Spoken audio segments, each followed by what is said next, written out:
The blood rushed from my fingertips as I watched my future mother-in-law lean across her dining table, her voice dropping to a conspiratorial whisper in rapid Italian. The words hit me like ice water. At least she's pretty. That's something, even if she brings nothing else to the table. Her laugh was soft, dismissive, cruel. She had no idea I'd spent 2 years studying Renaissance architecture in Florence, that I could understand every calculated syllable. The mahogany table between us suddenly felt like a courtroom bench. 24 hours before my wedding, surrounded by the smell of fresh basil and old judgments, I realized this wasn't dinner. It was an execution. My name is Carmen, I'm 28, and I'm a research analyst. This is the story of how I learned that sometimes respect isn't given, it's taken. The text had arrived that morning while I was steaming my wedding dress. My mother insists you join us for dinner tonight, 7 p.m. Please don't disappoint her.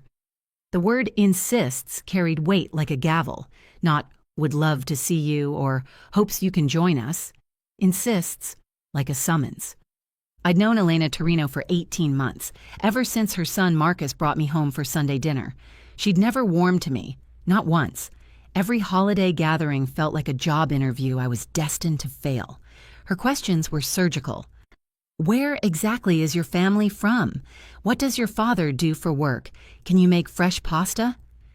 Each inquiry designed to measure my worth against some invisible standard I could never meet.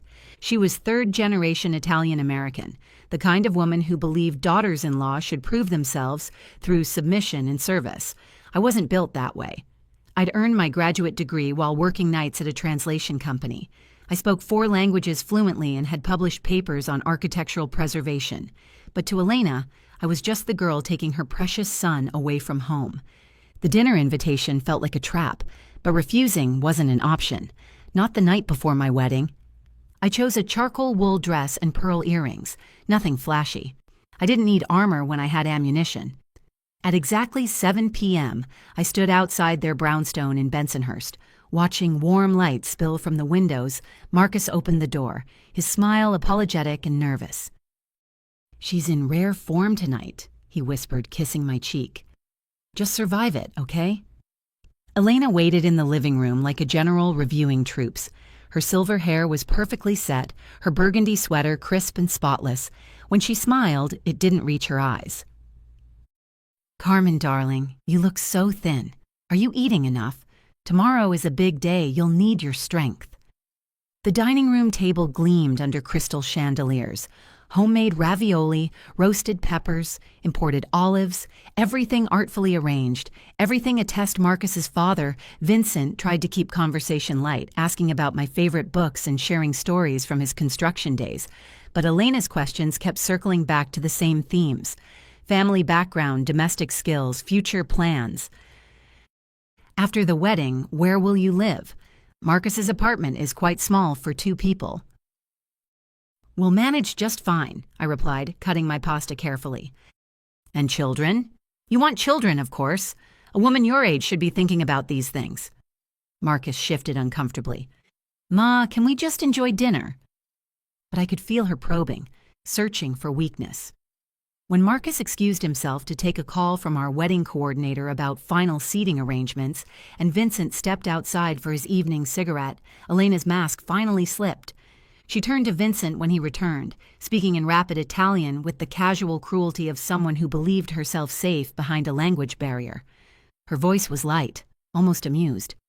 "Almeno è bella, è qualcosa, anche se non porta nient'altro al tavolo." At least she's pretty. That's something, even if she brings nothing else to the table. Vincent chuckled uncomfortably, glancing at me like I was furniture. They shared that look, the one that says she doesn't matter, she can't understand, she's not really one of us.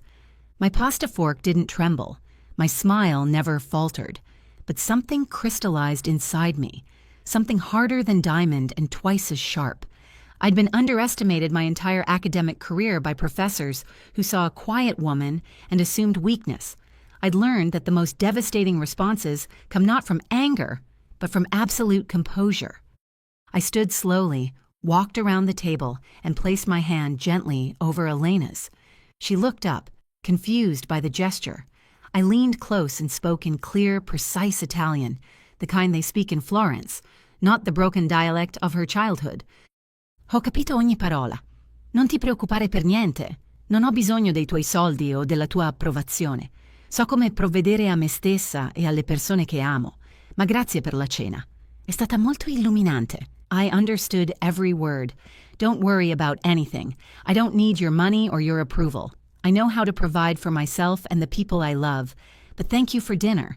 It was very illuminating. The color drained from Elena's face like water from a broken glass. Her mouth opened, then closed. Vincent's wine glass froze halfway to his lips, his eyes wide with something between shock and admiration. For the first time that evening, he truly saw me, not as furniture, but as someone who commanded respect.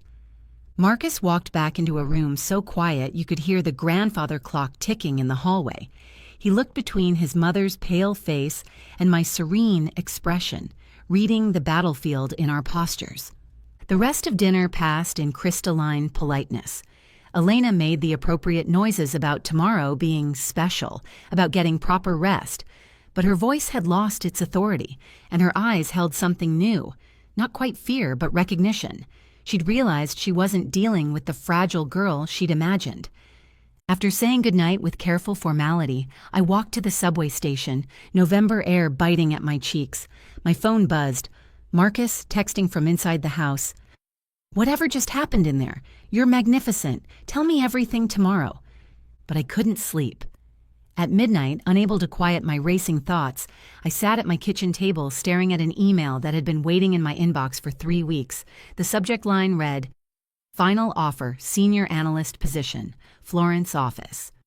The Italian cultural preservation firm had offered me a dream job.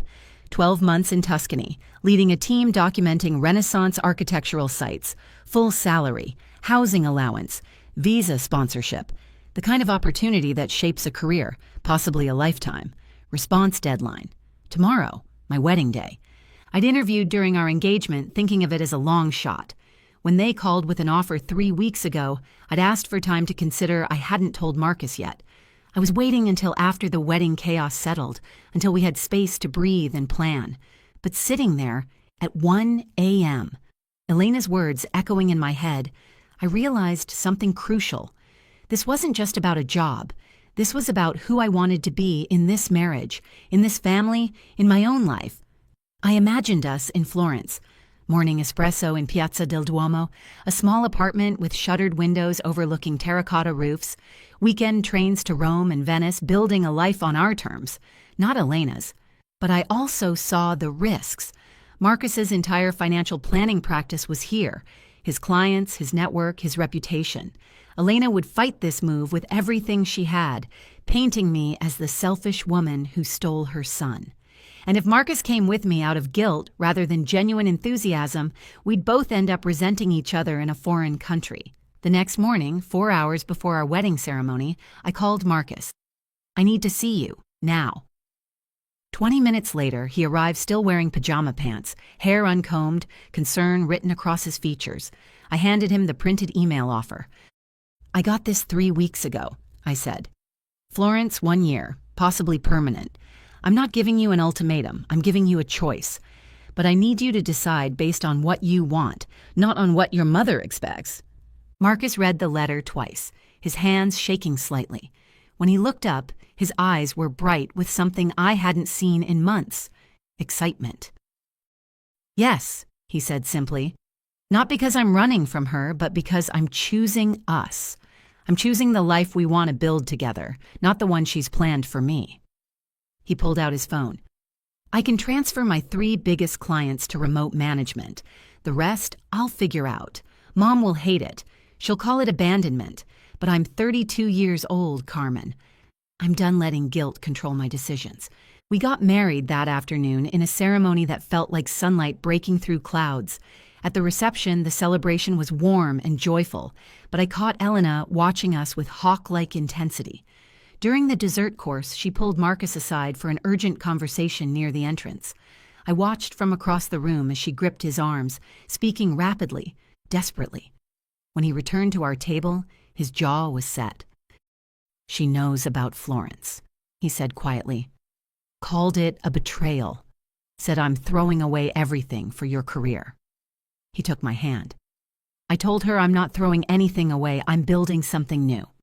6 weeks later, after collecting our luggage at Florence Airport, we took a taxi through the narrow streets to our new apartment on a crisp January morning. The city welcomed us with church bells and golden light streaming across the Arno. Our apartment was tiny but ours. Exposed beams, a view of red rooftops, morning sun that painted everything amber. I started work immediately, leading a team documenting frescoes in countryside villas. Marcus had successfully transitioned 5 clients to video calls and began building relationships with American expatriates needing financial planning. Some evenings he came home frustrated, questioning everything. But we talked through it. We didn't hide behind silence or resentment. Elena stayed cold for 3 months, terse texts, no phone calls. Then gradually, cracks appeared. A message asking about Italian weather, a photo of Vincent attempting to make our wedding recipe for tiramisu, and finally, a 2-page handwritten letter in careful English. She apologized for the dinner comment, for trying to control what she should have trusted, for not seeing that losing her son wasn't the same as him. Growing up, I was afraid, she wrote, afraid of being forgotten, afraid of not mattering. But fear makes people cruel, and I don't want to be cruel to someone my son loves. Last month, we flew home for Marcus's birthday. The brownstone smelled like rosemary and red wine. Elena watched us carefully, searching for signs of failure. Instead, she saw a married couple who worked as partners, who laughed easily, who chose each other every day. In the kitchen, she poured espresso with trembling hands and said in halting Italian, Sto ancora imparando. Voglio parlare anche la tua lingua. I'm still learning. I want to speak your language too.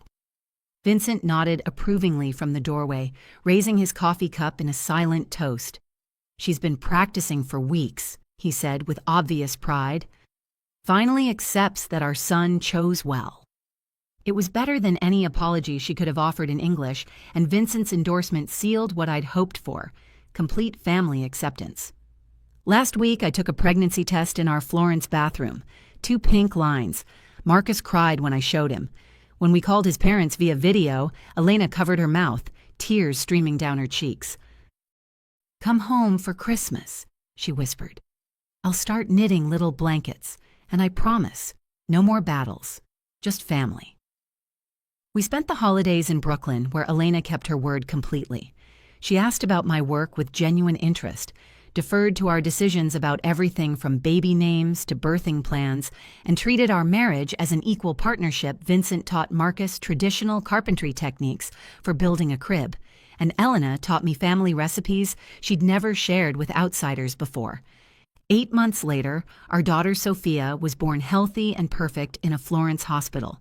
Elena and Vincent flew over immediately, staying 2 weeks to help with those overwhelming first days of parenthood. Watching Elena hold her granddaughter while singing Italian lullabies, I finally understood that her controlling behavior had always stemmed from love, not malice. She just needed to learn that love means letting go. The weight I'd carried since that dinner finally lifted completely. Respect isn't inherited through marriage or demanded through intimidation. It's earned through courage. The courage to know your worth and refuse to apologize for it. Sometimes it takes an ocean between you and someone else's fear to finally build a bridge worth crossing. Before you go, here's a quick bonus for sticking around. If you love learning and growing like I do, you need to try audiobooks. I've got an exclusive deal with Audible. Your first month is completely free. That's access to over 500,000 titles, zero cost to you. All the details are waiting in the description. Don't miss this one.